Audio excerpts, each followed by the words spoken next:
The Tale of Despereaux, Chapters 48 and 49 by Kate DeCamilla. Read for you by Mrs. Shoemaker. Chapter 48. On the Tail of a Rat. Have you ever had to hold the tail of a rat? At best, it is an unpleasant sensation, scaly and cold, similar to holding on to a small, narrow snake.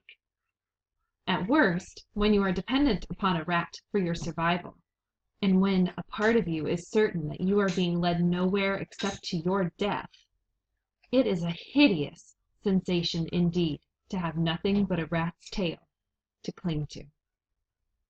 Nonetheless, Despereaux held on to Bonicelli Rimorso, and the rat led him deeper and deeper into the dungeon.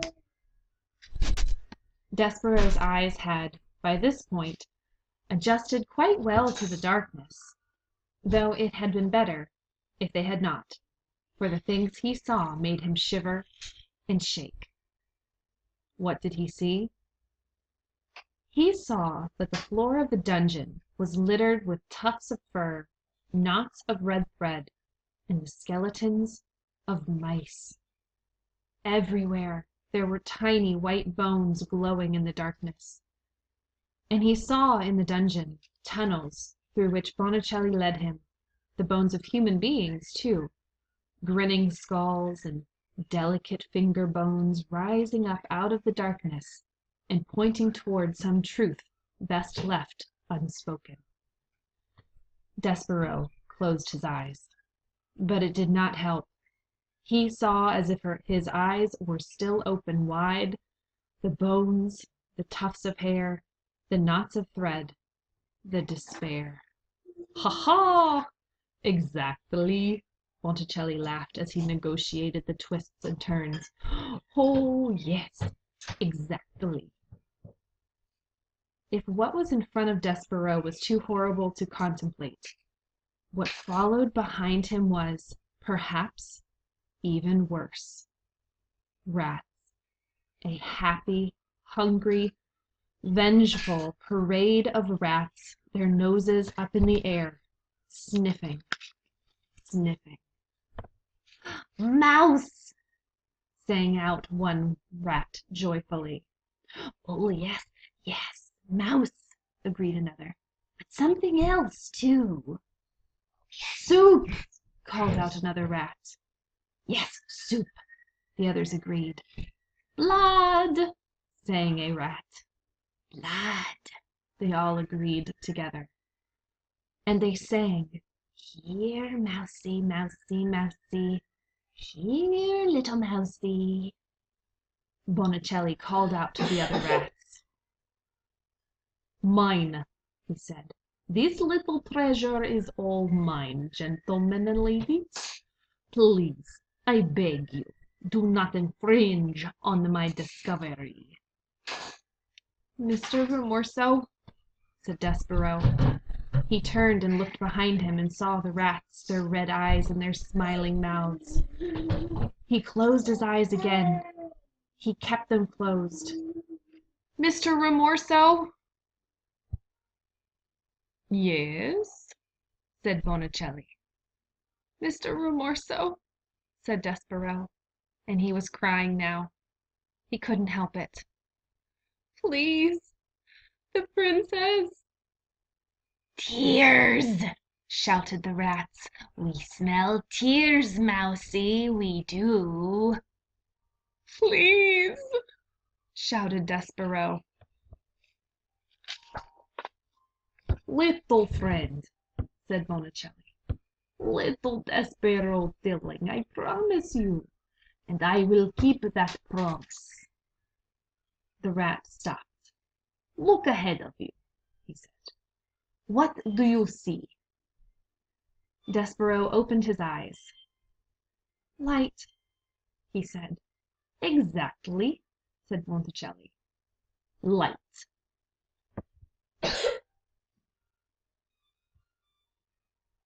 Chapter 49.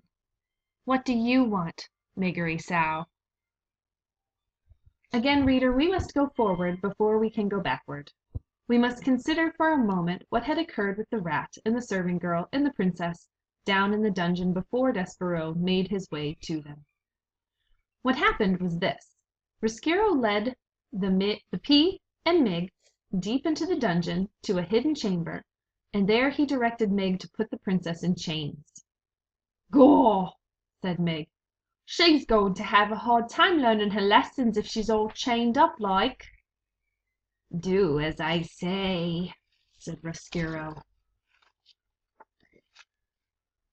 "Maybe," said Mig, "before I lock her up, her and me could switch outfits so we could start in already with her being me and me being a princess."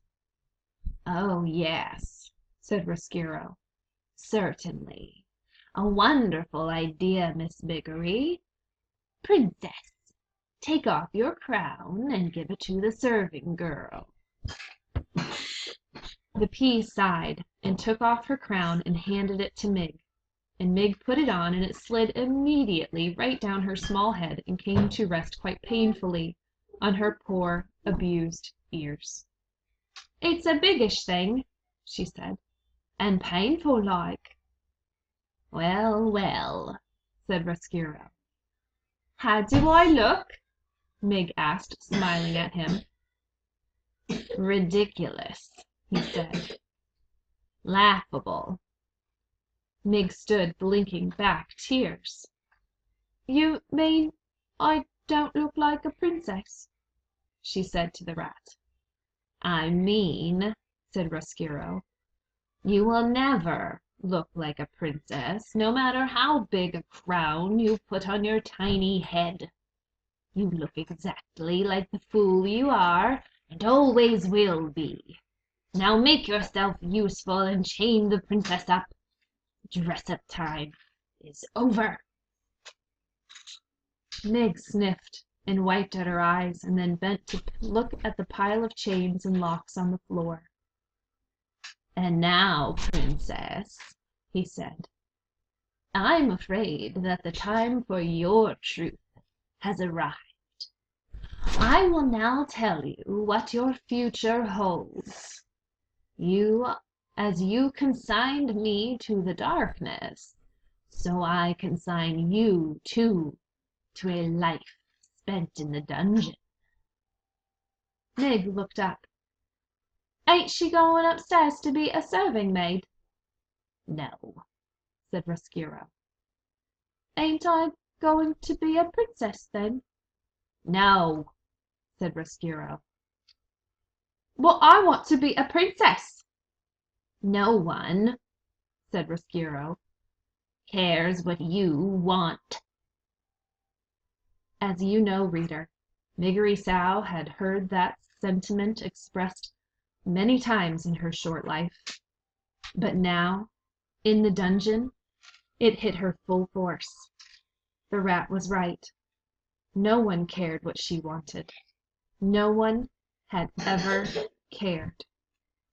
And perhaps, worst of all, no one ever would care. "I want," cried Mig. "Shh!" said the princess. "Shut up!" said the rat. "I want," sobbed Mig. "I want, I want." "What do you want, Mig?" the princess said softly. "Huh?" shouted Mig. "What do you want, Miggery Sow?" the princess shouted. "Don't ask her that," said Roscuro. "Shut up! Shut up!" But it was too late. The words had been said. The question, at last, had been asked. The world stopped spinning, and all of creation held its breath, waiting to hear what it was that Miggery Sow wanted. "I want," said Mig. "Yes," shouted the Pea. "I want my ma," cried Mig into the silent, waiting world. "I want my ma." "Oh," said the princess. She held out her hand to Mig. Mig took hold of it. "I want my mother too," said the princess softly, and she squeezed Mig's hand. "Stop it!" shouted Roscuro. "Chain her up! Chain her up!" "Gaw!" said Mig. "I ain't goin' to do it." "You can't make me do it. I got the knife, don't I?" And she took the knife and held it up. "If you had any sense at all," said Roscuro, "and I heartily doubt that you do, you will not use that instrument on me. Without me you'll never find your way out of the dungeon, and you will starve to death here, or worse." "Gaw!" said Mig.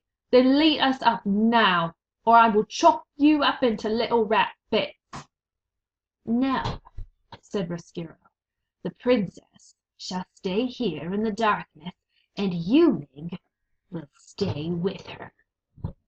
"But I want to go upstairs," said Mig. "I'm afraid we're stuck here, Mig," shouted the princess, "unless the rat has a change of heart and decides to lead us out." "There will be no changes of heart," said Roscuro. "None." "Gaw!" said Mig, and she lowered the knife. And so the rat and the princess and the serving girl sat together in the dungeon as, outside the castle, the sun rose and moved through the sky and sank to the earth again, and night fell. They sat together until the candle had burned out and another one had to be lit. They sat together in the dungeon. They sat. They sat. And, reader, truthfully, they might be sitting there still if a mouse had not arrived.